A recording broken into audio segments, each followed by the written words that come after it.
आपने कहा 2 बार हुआ नहीं क्वालिफाई, तो तीसरी बार जब वो रिजल्ट देखा, सबसे पहले क्या चीज़ माइंड में आई, मतलब क्या वो फीलिंग थी? सेकेंड में पता चला कि बेसिक्स बहुत ज़रूरी है। अगर आप बेसिक्स नहीं करते तो आपका एग्ज़ाम नहीं निकल सकता। लेकिन आप एक मेरे ख्याल से एग्जाम्पल हो जिसने 1 महीने के उस कोर्स के उसे क्वालिफाई किया। तो मैं तो कहूँगी कि अगर आपको मज़ा आ रहा है तो आने दो, उस चैप्टर को क्लियर कर लो, कंप्लीट कर लो। वो तार नहीं टूटेगा और आपको लगेगा कि हाँ, मैंने आज एक चैप्टर कंप्लीट कर लिया है बिना किसी सिलेबस और वो के। तो वही तो है कि आप कंफ्यूजन उसी से तो लेके आ सकते हो। तब देखा कि मैं क्वालिफाइड हूँ नेट के लिए, तो मन तो गया सबसे पहले मैं पिंच करूँ खुद को कि कहीं मैंने गलत तो नहीं, लेकिन मैंने उसको 3-4 बार पहले देखा, उसके बाद फिर मैंने सबको बताया कि मेरा रिजल्ट आ गया।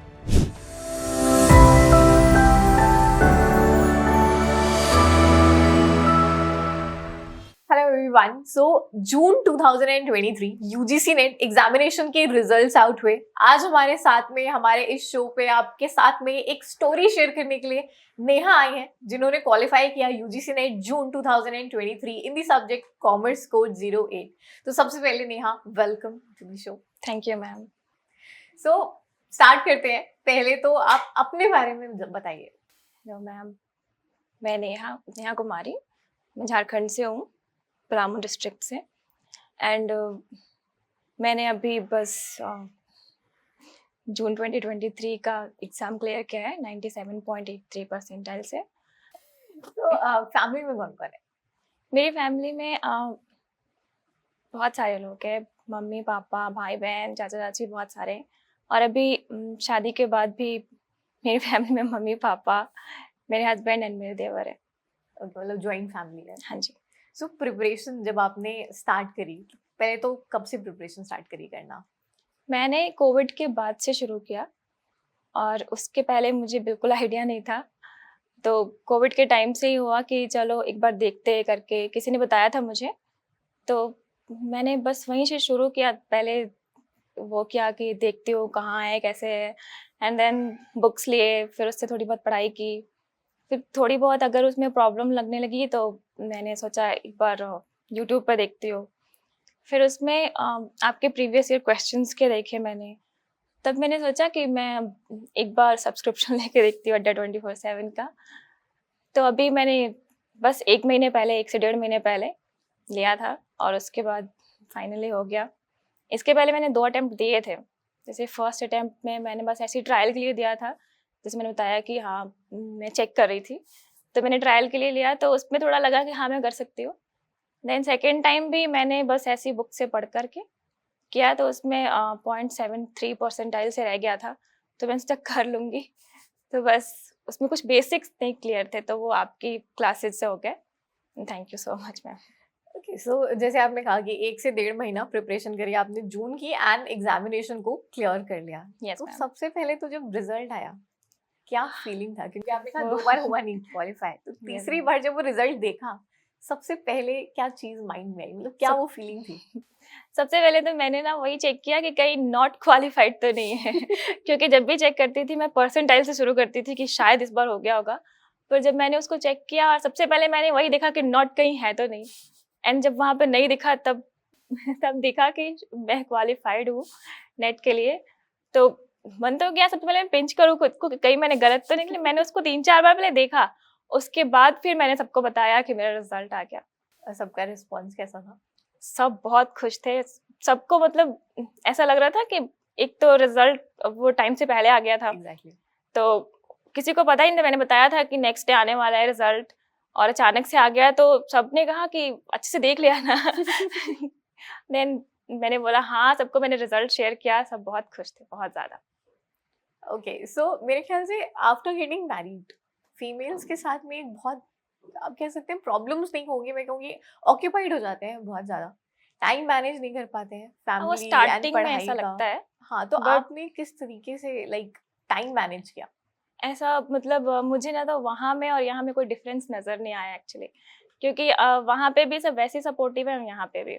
यहाँ पे भी अगर मेरा एग्ज़ाम है तो सब मुझे जाओ तुम पढ़ाई करो, ये सारा काम हम कर लेंगे। तो ऐसा हर जगह मिला है, तो ज़्यादा कुछ लगा नहीं। हाँ, स्टार्टिंग टाइम में थोड़ा अगर एनवायरनमेंट चेंज हो जाता है, तो थोड़ा ऐसा लगता है कि शायद नहीं हो पाएगा या फिर नहीं करती हूँ। मैंने खुद सोचा भी नहीं था कि मैं एग्ज़ाम का फॉर्म भरूँ। मैंने सोचा अब नेक्स्ट टाइम भरूंगी, अभी नहीं देती हूँ।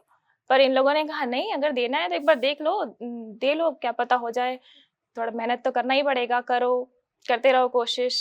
एंड देन वो चलो सपोर्ट दे दिख देते। भी रहा है बिकॉज आपके हस्बैंड आपके साथ आए आपको यहाँ पे बिल्कुल। लेकर के, तो वो सपोर्ट एक्चुअली विजिबल है यस कि वो मैम। सपोर्ट है।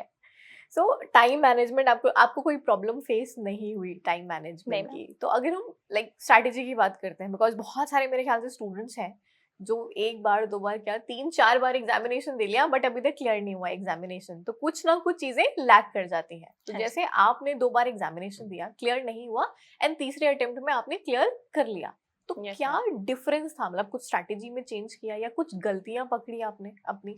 फर्स्ट एग्जाम तो बताया जैसे ट्रायल के लिए था, तो वो मैंने बस चेक करने के लिए किया था। सेकंड में पता चला कि बेसिक्स बहुत ज़रूरी है। अगर आप बेसिक्स नहीं करते तो आपका एग्ज़ाम नहीं निकल सकता।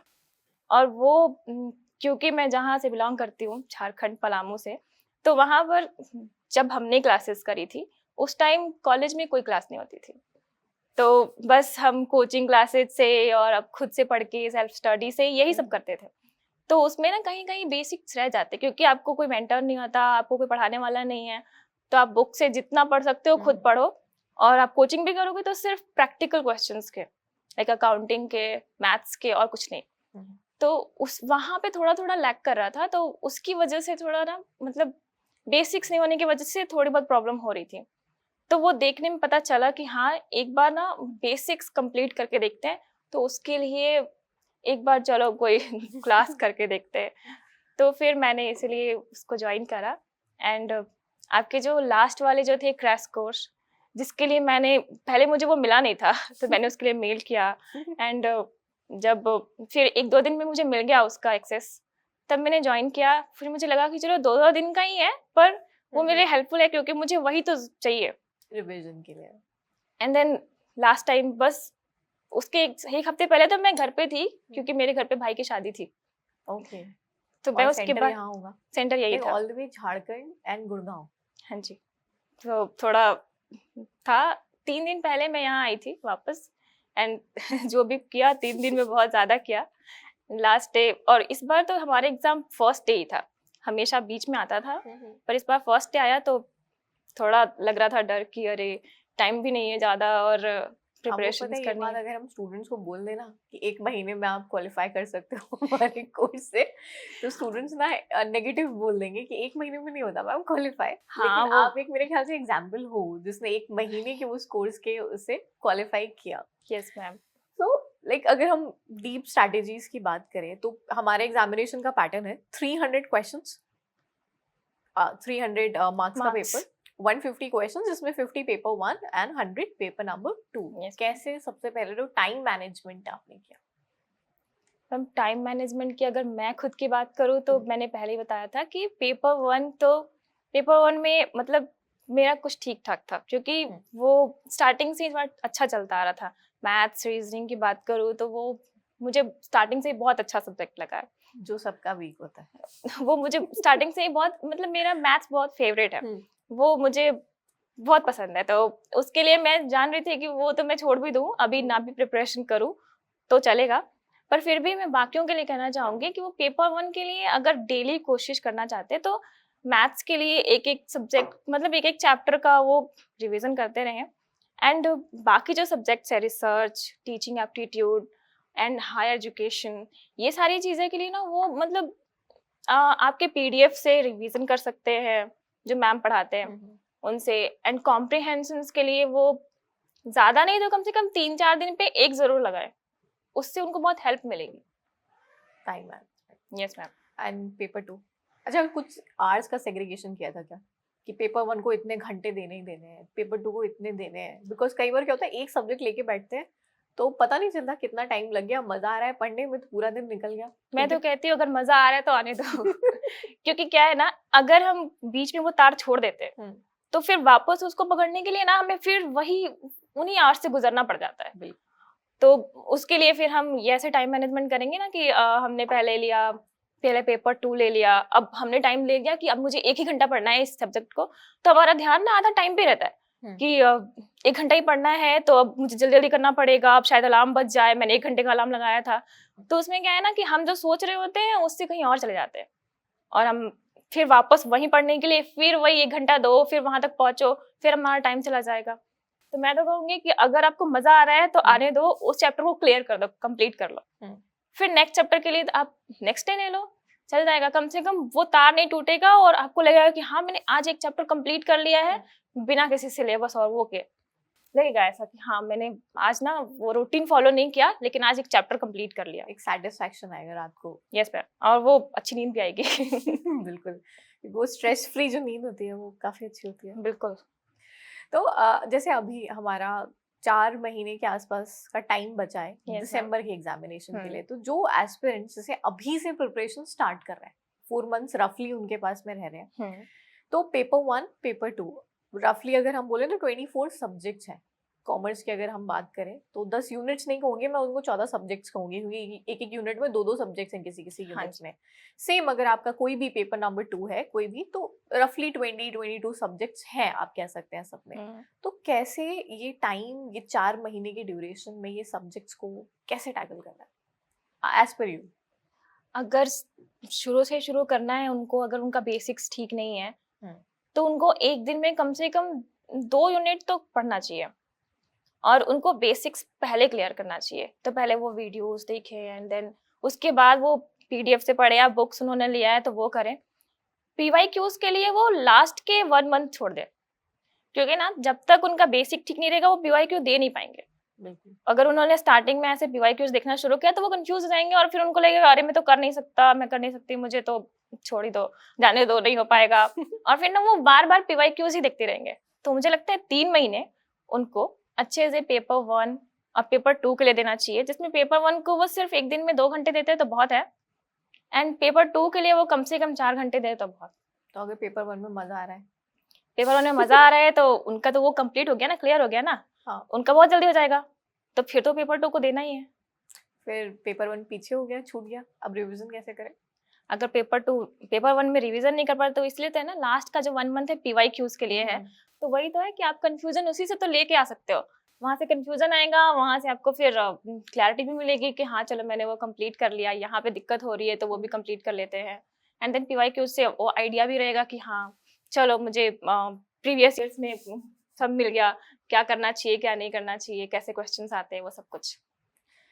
तो अगर हम एग्जामिनेशन के पैटर्न की बात करें तो इधर लास्ट 2 इयर्स में खास करके बहुत एक्सपोनेंशियल चेंजेस हमें दिखाई पड़ रहे हैं पैटर्न के अंदर, चाहे पेपर 1 की बात करें चाहे कॉमर्स की बात करें हम, या पेपर नंबर 2 जो भी रेस्पेक्टिव सब्जेक्ट है, बहुत सारे चेंजेस दिख रहे हैं। लेवल आप कह सकते हैं इंटेंस हो रहा है अभी, क्वेश्चंस डायरेक्ट नहीं पुटअप हो रहे हैं, क्वेश्चंस इनडायरेक्ट पुटअप हो रहे हैं, स्टेटमेंट वाले, असोशन वाले।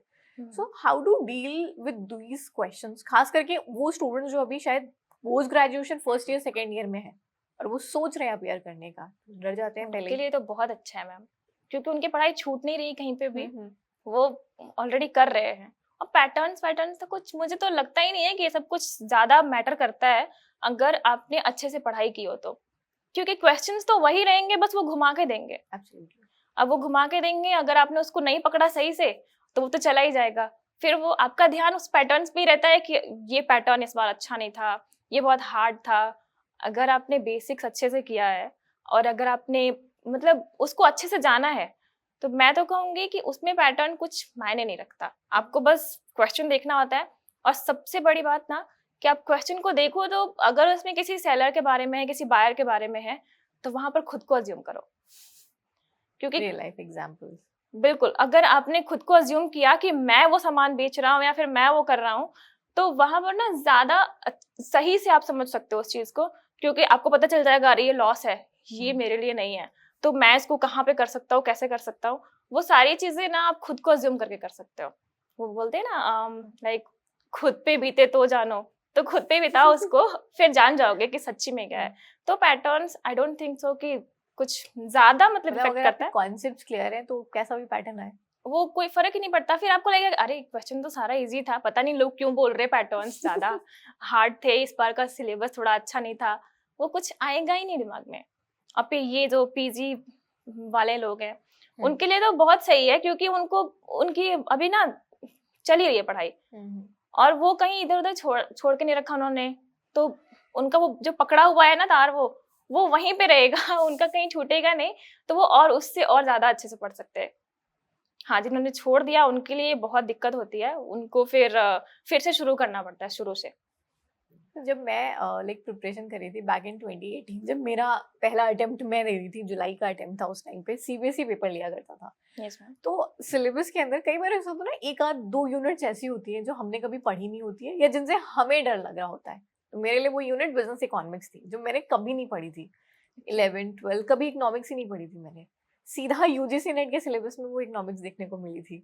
तो उसको एक बार को माइंड में आता है ना, ये यूनिट स्किप कर देंगे तो चलेगा क्या। तो ऐसा कुछ आपके साथ में था कि कोई ऐसी यूनिट, कोई ऐसा सब्जेक्ट जो बिल्कुल डर सा नहीं लगता है जिनको देख करके कि यार इसको स्किप कर दे। ये बहुत सारे स्टूडेंट्स भी पूछते हैं कि मैम अगर हम ये छोड़ दें, इनकम टैक्स छोड़ दें तो चलेगा। हम पेपर 1 में अगर people development and environment, higher education, ये 2 यूनिट्स के बहुत ज़्यादा वो आते हैं कि ये यूनिट हम छोड़ दें तो क्या हमारा क्वालिफाई हो सकता है। तो ऐसा कुछ आया? मुझे लगता है जिससे डर लग रहा है उसी के पीछे पड़े रहो, कुछ दिन तक तो पीछे पड़े ही रहो ताकि डर खत्म हो जाए। बिल्कुल। एंड देन अगर आपको लगता है, अगर एग्जामिनेशन हॉल में ऐसा लगता है कि ये तो मुश्किल है और इसको नहीं कर पा रहे, तो सिंपल सा फंडा है, उसको थोड़ी देर के लिए स्किप कर ही दो। फिर लास्ट में अगर आपके पास टाइम बचता है तो वापस उस क्वेश्चन पे आओ। हाँ, तो ऑप्शन भी आपको टिक करके रखने का, तो आप उसको करके रखो, ताकि ना, क्योंकि ऐसा होता है कई बार हम उस क्वेश्चन पे फंस जाते हैं, टाइम चला जाता है, और अगर टाइम चला गया तो हम बाकी के क्वेश्चंस, अच्छे क्वेश्चंस नहीं कर पाते। मेरे बगल में एक लड़की थी, वो भी एग्जाम दे रही थी। उन्होंने लास्ट टाइम में बताया कि उनके 2 कॉम्प्रिहेंशन जो लास्ट वाले थे, पैसेजेस थे, स्टूडेंट्स का आया था मेरे पास में, जबकि मैंने इतनी बार बोला था कि लास्ट में रीडिंग कॉम्प्रिहेंशन होगा और 2 पैसेज दे रहे हैं, ये इधर पैटर्न Yes, यही ma'am. चल रहा है। तो टाइम मैनेजमेंट करना है इस बार काफी, और लिटरली ऐसे स्टूडेंट्स थे जिनका मुझे पता था इस बार जेआरएफ क्वालिफाई होगा, नेट क्वालिफाई होगा, सिर्फ टाइम मैनेजमेंट। यस मैम, वो मैंने उनमें भी देखा।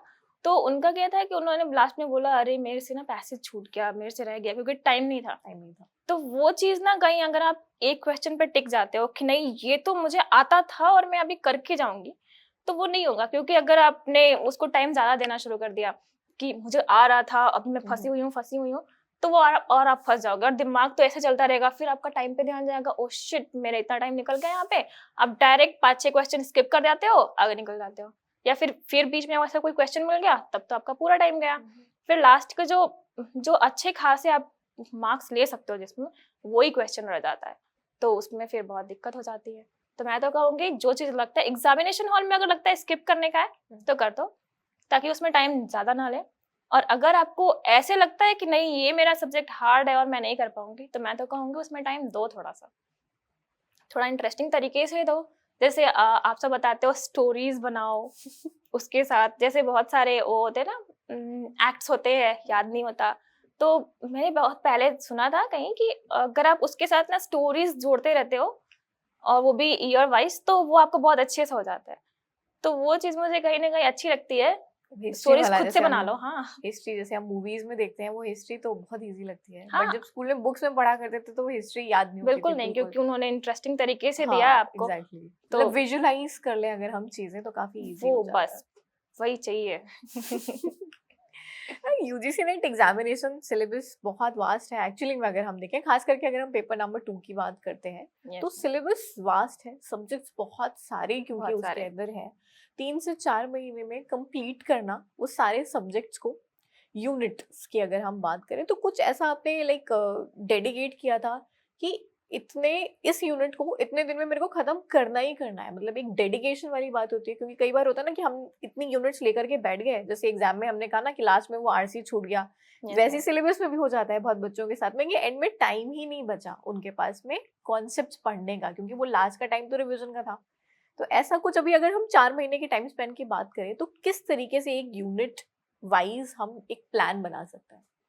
अगर अभी हमारे पास 4 महीने हैं, हम उसको लेके चलते हैं 3 महीने का, ठीक है। एंड हमारे पास जो अगर यूनिट वाइज है, तो उसमें अगर हमने देख लिया कि इसमें 10 यूनिट है, ठीक है, तो उसके भी मिला लो 20 यूनिट्स हो गए हमारे पास। अब उसमें हम क्या करते हैं ना, डेली वाइज में अगर हम 4-5 दिन का वो लेकर के करते हैं, जैसे अकाउंटिंग में हो गए मेरे पास जो भी यूनिट्स हैं, तो उसमें कुछ यूनिट हैं ऐसे जो कि ज़्यादा टाइम लेंगे, कुछ यूनिट हैं जो बहुत कम टाइम में हो जाएंगे।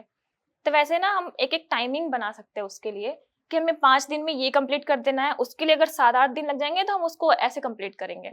और वैसे कर करके हम 3 महीने का अगर बना लें, मैं नहीं कहूँगी कि आप टाइम ऐसा कर लो कि 5 घंटे देने हैं तो 5 घंटे में अगर पूरा नहीं हुआ तो आप बोलोगे अरे ये सिलेबस तो अब छोड़ के जाना पड़ेगा, क्योंकि 5 घंटे तो पूरे हो गए मेरे, या फिर 5 दिन पूरा हो गया, अब ये तो कंप्लीट नहीं हुआ तो हम इसको छोड़ देते हैं। तो ऐसा करने की जरूरत नहीं है। अगर आपको लगता है कि 5 दिन से ज्यादा भी लग रहा है तो दे दो ना टाइम, क्या पता किसी में बहुत कम लग जाए तो वो आप उसमें दे दो। कभी कभी लगता है आपको कि इसमें ज्यादा टाइम लग रहा है और मुझे 5 दिन से ज्यादा लग जाएंगे, तो आप कहीं और मैनेज कर लो टाइम को और फिर भी दो, लेकिन 3 महीने में ऐसा करो कि कंप्लीट कर लो, क्योंकि 1 महीने आप बिल्कुल, मैं कहूँगी प्रीवियस ईयर क्वेश्चंस को दो। मैंने खुद नहीं किया है, आई नो, क्योंकि मेरे पास उतना टाइम नहीं था, मैंने दिया भी नहीं, पर मुझे लगता है कि इतना करना चाहिए और बिल्कुल हो जाएगा, मुझे लगता है जेआरएफ हो जाएगा। अच्छा, जैसे आपने भी बताया कि लास्ट 1 हफ्ता आपके भाई की शादी थी।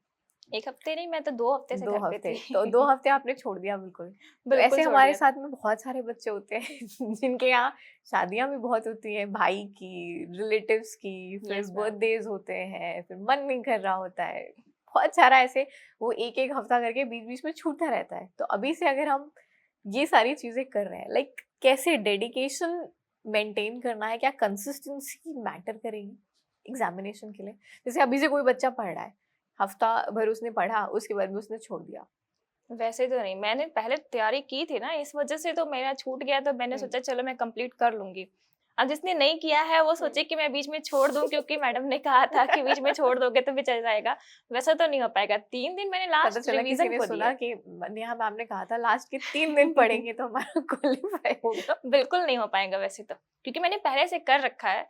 तो वो बस लास्ट 3 डेज मैंने रिवीजन को दिया कि मुझे लगता है कि नहीं, अब तो मैं सिर्फ ना आज बस वही करूंगी। और मैंने लास्ट 3 डेज जो किया वो प्रीवियस ईयर क्वेश्चंस के साथ किया, क्योंकि मुझे पता था कि मैं अगर उससे पहले अगर उसको मैं पढ़ाई शुरू करूंगी तो मैं तो और फंस जाऊंगी, मेरा तो कुछ नहीं हो पाएगा। मैंने उसमें बता रही हूँ, मैं एक दिन मैंने सिर्फ दिया था पेपर 1 के प्रीवियस ईयर क्वेश्चंस को, वो भी यूट्यूब से देख करके। एंड जो बाकी जो 2 दिन थे उसमें मैंने एक दिन कंप्लीट किया, बाकी सारे क्रैश कोर्स वाले वो आपके जो पीडीएफ्स थे उसको देख करके, और एक दिन मैंने प्रीवियस ईयर क्वेश्चंस लगाए थे। पर इसका मतलब ये नहीं है कि मैंने 3 दिन में कंप्लीट कर दिया। मतलब पहले से एक्चुअली बेस था, क्योंकि आपने पहले 2 बार अटेम्प्ट भी किया मैंने बोला था। कि जो सेकंड टाइम जो मैंने दिया था बिल्कुल। उस टाइम में बस 0.73 परसेंटाइल से रह गया था। तो बेस ऑलरेडी स्ट्रांग है, तो हम 1-1.5 बस महीने के टाइम स्पैन में उसको कर रिवीजन सकते कर हैं। सकते हैं। तो रिवीजन जैसे आपने एम्फसाइज किया कि आपने रिवाइज किया 3 दिन में, या आपने पहले भी ऑब्वियसली रिवाइज किया था, तो revision like how important it is, and अगर हम नंबर ऑफ टाइम्स की बात करते हैं तो कितनी बार रिवीजन करना चाहिए? साथ ही साथ रिवीजन क्या खाली टुवर्ड्स द एंड करना है कि अगर मैं आज यूनिट नंबर 1 से स्टार्ट किया, 10वीं यूनिट जब खत्म हो गई तब मैं रिवीजन करना चालू करूं, या किस तरीके से, कितनी बार, कैसे? कितनी बार वो मैटर ही नहीं करता, मतलब मेरे अकॉर्डिंग। अब अगर किसी को है कि अगर वो 5 बार रिवीजन करना चाहता है तो वो ऑफ कोर्स करे, पर मैं कहूंगी कि जब तक आपका कॉन्सेप्ट क्लियर ना हो तब तक आप रिवाइज करो, क्योंकि उसके बाद जब लास्ट टाइम में जब आप करते हो ना, उसको पढ़ते हो ना, तो ऐसा लगता है ना कि आप उस मतलब उस चीज को पढ़ने से पहले ही आपके पास दिमाग में है, अरे इसके आगे तो ये आने वाला है, इसका तो डेफिनेटली यही आंसर होगा, मुझे पता है। तो वो चीज आने तक आप रिवाइज करो।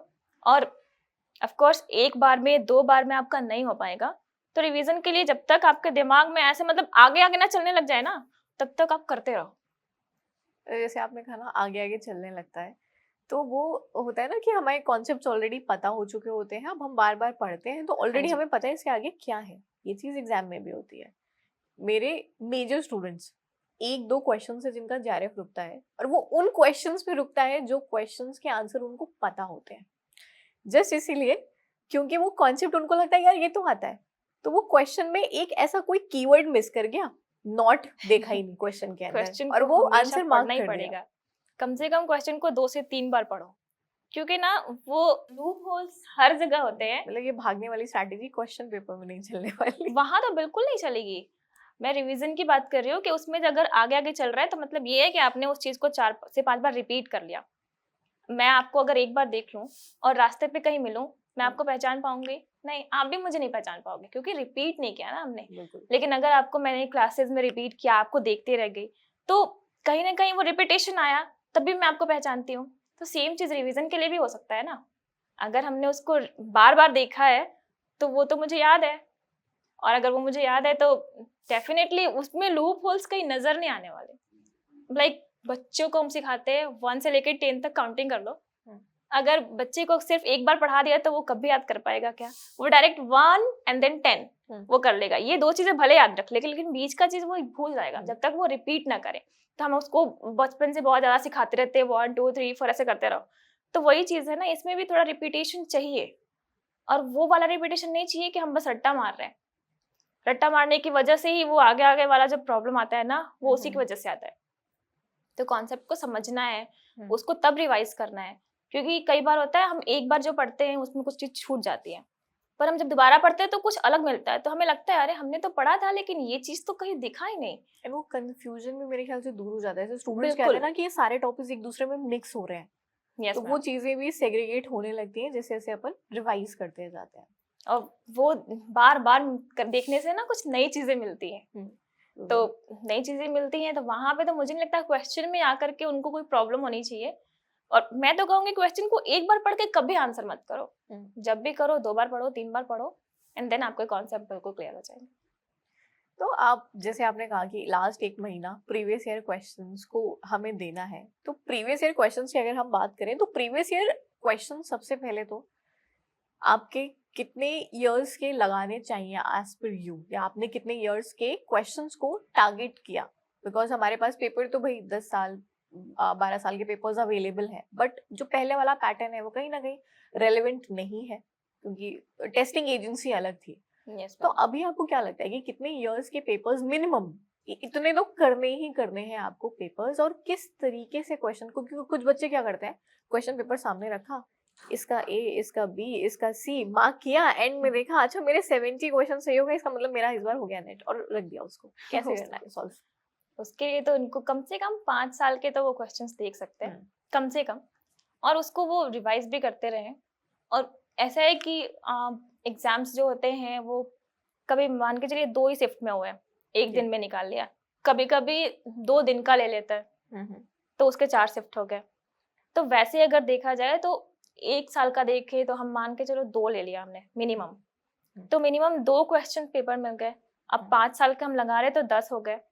अब उस 10 में 100 क्वेश्चंस के लगा लो, तो ऐसे तो 1000 हो गए हमारे पास। तो 1000 क्वेश्चंस के जिसने पीवाईक्यू किया हो वो तो पूरा का पूरा टॉपिक पढ़ लिया है उसने, बिल्कुल। तो उसको तो कहीं और दिक्कत होनी नहीं चाहिए फिर। और वही पेपर 1 के देखे तो 500 हो गए, तो सारे सब्जेक्ट्स के अच्छे से मिल गए। और लास्ट 5 इयर्स का मतलब ये है कि अगर 1 साल में किसी एक यूनिट से ज्यादा आया तो इसके 1 साल पहले वाले में कम आया होगा। तो वैसे मिला करके अगर देखा जाए तो सारे यूनिट्स के ना अच्छे अच्छे क्वेश्चंस मिल जाएंगे, और वो बिल्कुल कर सकता है फिर। वैसे तो बहुत सारे जैसे स्टूडेंट्स होते हैं प्रिपरेशन करनी स्टार्ट करी, अभी भी मैं क्लासेस में भी ये चीज़ फेस कर रही हूँ, on a daily basis face कर रही हूँ कि कोई टॉपिक पढ़ाना चालू करो, मैम क्वेश्चंस बता दीजिए, मैम क्वेश्चंस करा दीजिए। आप भी क्योंकि हो, अभी आप देख रहे होगे वो कमेंट्स रेगुलर आते हैं और वो रोज आते हैं।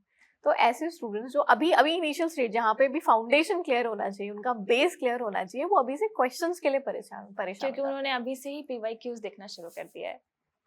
मैं इसलिए बोल रही हूँ कि लास्ट का 1 मंथ ही दो, स्टार्टिंग में 3 महीने तो कम से कम आप कॉन्सेप्ट क्लियर करने को ही दो। और उसमें कई बार ऐसा भी होता है कि आप जो यूनिट कर रहे हो उसके साथ साथ भी तो क्वेश्चंस आते हैं, तो उस क्वेश्चन को उसी टाइम करो ना जिस टाइम आप पढ़ रहे हो। लेकिन बाकी जो आप लेके आ रहे हो डाउट्स हमेशा लास्ट में लेके आते हैं। अब हम हमेशा अगर ये सोचे कि हमने जब शुरू किया है तभी से हम उसको लेकर के चले आए डाउट्स को, तो हमें कैसे पता चलेगा कि बीच में वही जो हम सेकेंड डे पढ़ने वाले हैं वो उसी डाउट को क्लियर करने वाला सब्जेक्ट है। तो अब उस टॉपिक को पढ़ने के लिए हमें सबसे पहले लास्ट तक पढ़ो उसको, एंड देन तब डाउट लेकर के आओ। तो उससे क्या होता है कि पहले आपको कॉन्सेप्ट भी क्लियर है, तो क्या पता जो डाउट आप लेकर के बैठे हुए हो पहले से वो बीच में ही खत्म हो जाए। तो उसके लिए सबसे पहले आप तो भाई पढ़ो, फिर उसके बाद लास्ट में डाउट लेकर के आओ, फिर कंप्लीट करो। सो नोट्स बनाए थे? नोट्स तो मैं कहूंगी कि रिवीजन करते करते आप खुद ही ऐसे मतलब पढ़ रहे हो, आपको लगता है अरे ये पॉइंट ना थोड़ा सा लग रहा है, कि मुझे ना बाद में डिफिकल्टीज होगी इसको याद रखने में, बाकी चीजें तो चलो याद रहती है, तो बस नोट कर लिया। और उसके लिए ये भी जरूरी नहीं है कि आपने कंप्लीट छापना शुरू कर दिया है, वो नोट्स होता ही नहीं है। इसके लिए आपको छोटे छोटे नोट्स ही बनाने हैं, ताकि आप ना बड़े अच्छे से उसको बाद में जैसे ही देखो तो लगे कि अच्छा ये नोट मैंने इसलिए बनाया था क्योंकि ये मुझे ना डिफिकल्टीज वाला लग रहा था, तो मैं इसको कंप्लीट कर लेता हूँ। तो वहां पर नोट्स बनाने के लिए मैं कहूंगी कि जहां पे लगे जैसे कि मैं पढ़ रही हूँ, मुझे लगता है ये इंपॉर्टेंट है, इससे आगे कुछ ना कुछ हो सकता है, बना लो फिर। और बाकी तो बीच बीच में जो एग्जाम्पल्स मिलते हैं, कई बार होता है हम एग्जाम्पल्स भूल जाते हैं कि इस वाले टॉपिक के लिए, इस वाले कॉन्सेप्ट के लिए हमने क्या एग्जाम्पल्स याद रखा था, वो एग्जाम्पल छोटा सा बना करके वहीं पर रख लो। अब चाहे तो आप डायग्राम वाइज बना लो, चाहे तो आप लिख के बना लो, चाहे तो आप अपने लेकिन लैंग्वेज में लिखो। नोट्स हमेशा अपने लैंग्वेज में करो, क्योंकि वो आपको पढ़ना है, वो आपको दुनिया को नहीं दिखाना कि ये देखो मैंने कितने अच्छे नोट्स बनाए हैं, इसमें मैंने कलरफुल ये दिया है वो दिया है, कुछ भी नहीं। आप खुद के लिए बना रहे हो तो खुद के लैंग्वेज में लिखो। अगर आपको कई बार मैंने एक्चुअली क्वालिफाई करने के बाद जब मैंने ग्रुप में बोला था कि मेरा हो गया है, तो किसी ने पूछा था मुझसे कि आप ये मैम मतलब मुझे हिंदी वाला प्रॉब्लम है, तो मैं बस इसके लिए जरूर कहना चाहूंगी उसके पीछे मत भागिए कि ये हिंदी वाली प्रॉब्लम है, मुझे हिंदी में चाहिए, क्योंकि मैम आपको तो सब हिंदी में पढ़ा रही है, सामने इंग्लिश में है, और आगे का कंपटीशन ऐसा है कि आपको अगर इंग्लिश में अच्छा खासा नॉलेज नहीं है, अच्छा खासा नहीं तो कम से कम टूटी फूटी होनी चाहिए, तो आप ना बाद में दिक्कत होती है। क्योंकि अकाउंट्स का तो बहुत सारा ऐसा वर्ड है जो आप खुद भी इंग्लिश में बोलते हो जिसका हिंदी आपको नहीं पता है, पर फिर भी आपको लगता है कि आपकी इंग्लिश बहुत वीक है। मैं स्टार्टिंग से ही हिंदी मीडियम से हूँ, और मैं भी स्टार्टिंग में बहुत पैनिक करती थी कि ये इंग्लिश, मुझे ना इसका हिंदी वाला पीडीएफ चाहिए, तो मुझे ये सब हिंदी में चाहिए। तो मैं तो कहूंगी कि हिंदी और इंग्लिश मत करो, मैम हिंदी में पढ़ा रही है, आपको इंग्लिश में पीडीएफ मिल रहा है, अगर आपको लगता है मैम को पढ़ाते टाइम में आपको कोई वर्ड समझ में नहीं आता है, आप मैम से पूछ लो, एंड देन उसके बाद उसको नोट बना लो। और नोट्स बनाने की यही जरूरत पड़ती है, जो चीजें आपको वहां पे समझ में बाद में नहीं आ सकती या फिर अभी नहीं आ रही, आप लिख लो नोट्स में, एंड देन बाद में पढ़ो, तो वो बहुत ईजी हो जाएगा। नोट्स इजी होने के लिए बनाते हैं, डिफिकल्टीज के लिए तो नहीं। कल जैसे एक स्टूडेंट थे जिनसे जूम पे मेरा इंटरव्यू चल रहा था, तो उन्होंने बोला कि वो हिंदी मीडियम के थे, तो जब उन्होंने प्रिपरेशन करनी स्टार्ट करी तो सबसे पहले तो उन्होंने बोला प्रिपरेशन तो पहले साइड में, पहले तो मेरे को इंग्लिश पढ़नी है, क्योंकि बुक्स कंटेंट ये जितनी भी चीजें, फ्यूचर की भी अगर हम बात करें, पीएचडी करेंगे या कुछ करेंगे, थीसिस लिखनी है, तो अगेन आपको ग्रामर जो है स्ट्रांग होना चाहिए, इंग्लिश आपकी स्ट्रांग होनी चाहिए। तो उन्होंने सबसे पहले तो इंग्लिश को टैकल किया। उन्होंने बोला मैंने पहले तो यूजीसी नेट को साइड किया, पहले तो मैंने इंग्लिश टैकल किया, उसके बाद मैंने यूजीसी नेट को देखा और उसके बाद में क्लियर किया, और इंग्लिश में ही क्लियर किया। एक्चुअली लोग देख के डर जाते हैं, उनको लगता है कि अब तो हमसे नहीं हो पाएगा क्योंकि हम सब कुछ इंग्लिश हिंदी में पढ़ा है, पर वो ना धीरे धीरे ही आएगा। अगर वो चाहेंगे कि एक बार में ऐसे घूंट लगा लो और वो पूरा इंग्लिश बाहर आ जाएगा, तो ऐसा तो नहीं होने वाला। तो उसके लिए जैसे आप पढ़ रहे हो पीडीएफ वगैरह जब भी पढ़ रहे हो, या फिर नोट्स ही अपने बना लिए, आपने पढ़ रहे हो आप उसको, तो आप ना अच्छे से मतलब पढ़ो, ताकि जैसे जैसे पढ़ोगे ना धीरे धीरे वही चीज अगर कोई आपको उसको हिंदी में बता रहा है, आप इंग्लिश में पढ़ रहे हो, तो वो चीजें और ज्यादा अच्छे से जाती है अंदर। तो उस टाइम पे ना आपको लगता है, फिर कॉन्फिडेंस फील होने लग जाता है कि अरे मैं तो इंग्लिश से खामखा डर रही थी, कितने अच्छे से तो हो रहा है। तो वो चीज ना मतलब उसको बाहर निकालना होता है डर को। ये नहीं कि हमने अब मैम को बोला मैम आप इसकी हिंदी में पीडीएफ दे दो प्लीज, तो मैम कहीं से फिर ट्रांसलेट कर रही है, फिर उसको ला करके दे रही है, तो आप बड़े खुश हो गए। तो उससे तो कुछ होने वाला है नहीं, क्योंकि कई बार ऐसा होता है ना कि ट्रांसलेशन भी उसके ना इधर उधर हो जाते हैं।